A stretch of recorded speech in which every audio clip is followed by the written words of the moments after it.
अस्सलाम वालेकुम दोस्तों, क्या हाल चला। शायद आप सब भी मेरी तरह पहली दफ़ा सुन रहे होंगे कि ओमान में एक ऐसा वाक़या हुआ। नॉर्थ बातना में एक बंदा खारजी जो है वो रोड के किनारे खड़े था टैक्सी के इंतज़ार में। गाड़ी आई, बंदे ने उसको बोला हाँ जी किधर जाना है, वो जी इधर जाना है, बैठा लिया।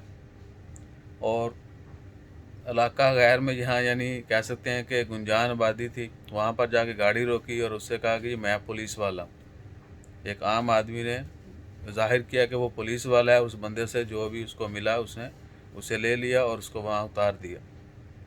और बाद में वो बंदा पकड़ा गया। खारजी ने कंप्लेन की आरोपी को, इस तरह उसके साथ वाक़या हुआ। बाद में वो बंदा पकड़ा गया और वो पुलिस वाला नहीं था, यानी उसने ख़ुद को पुलिस वाला ज़ाहिर करके एक आम आदमी से लूट मार की। हमेशा जो है अपना ख्याल रखें।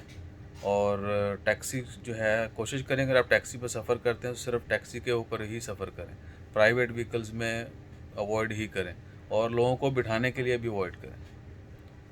ना तो किसी अनजाने के साथ बैठें, ना ही किसी को बैठाएं अपने साथ, अनटिल अनलेस के बहुत एमरजेंसी या बहुत ही कंडीशंस को देखते हुए यानी डिसीजन कीजिए। अपना ख्याल रखिए और दुआओं में याद रखिए। जज़ाकल्लाह। अल्लाह हाफ़िज़।